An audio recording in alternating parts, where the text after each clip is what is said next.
السلام علیکم۔ اگر اللہ نے انسانوں کو صرف عبادت کے لیے پیدا کیا ہوتا تو فرشتے کافی تھے۔ اگر محض کھانے پینے کے لیے بنایا ہوتا تو جانور کافی تھے۔ بنایا اپنی پہچان کے لیے، جدا کر کے دیکھا کون ان لوگوں میں بھی اسے یاد رکھتا ہے، پکارتا ہے، منزل بناتا ہے۔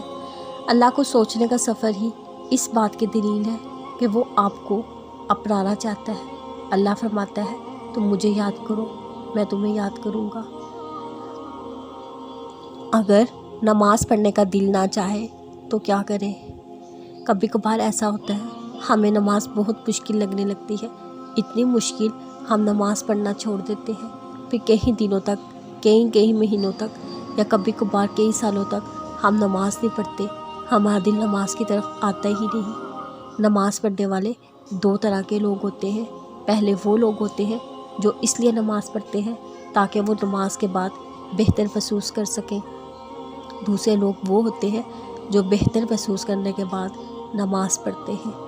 ہم دونوں لوگوں کا مقصد تو ایک ہی ہے، لیکن وہ لوگ جو نماز بہتر محسوس کرنے کے لیے پڑھتے ہیں وہ ہمیشہ ان لوگوں کی نسبت زیادہ کامیاب رہتے ہیں جو بہتر محسوس کرنے کے بعد نماز پڑھتے ہیں۔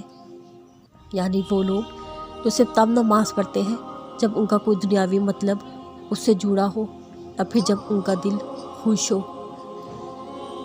ہم میں سے بہت سے لوگ ایسے ہیں جو ان لوگوں کی طرح ہیں جو نماز صرف تب پڑھتے ہیں جب انہیں کوئی دنیاوی چیز چاہیے ہو۔ ایسا کیوں ہے؟ کیونکہ ہم نماز کے بارے میں بہت غلط کنسیپٹ رکھتے ہیں۔ ہم نماز کو بوجھ سمجھتے ہیں جبکہ نماز ایک راحت ہے۔ ہم نماز کو وقت کا ضیاع سمجھتے ہیں جبکہ نماز وقت میں برکت ہے۔ ہم نماز کو صرف دعاؤں کی قبولیت کا طریقہ سمجھتے ہیں، رب سے ملاقات کا نہیں۔ اس لیے ہم اکثر اوقات دنیا کے کاموں میں مگن ہو کر نماز کو چھوڑ دیتے ہیں۔ ہماری ایک دعا اگر قبول نہ ہو تو ہم اسے فوراً نماز سے ترک کر دیتے ہیں، جان بوجھ کر نہیں، بس ہم مایوس ہو جاتے ہیں۔ کیوں؟ کیا نماز اس لیے ہے کہ دعائیں قبول ہوں گی تو پڑھی جائیں گی؟ اگر وہ دعائیں قبول ہو بھی جائیں تو آپ کو کیا گارنٹی ہے آپ کو سکون مل جائے گا؟ آپ نماز سکون کی غرض سے کیوں نہیں پڑھتے کہ اس سے ہمیں سکون حاصل ہوگا؟ نماز تو توکل کی دعا ہے۔ پتہ ہے توکل کی دعا کون سی ہوتی ہے؟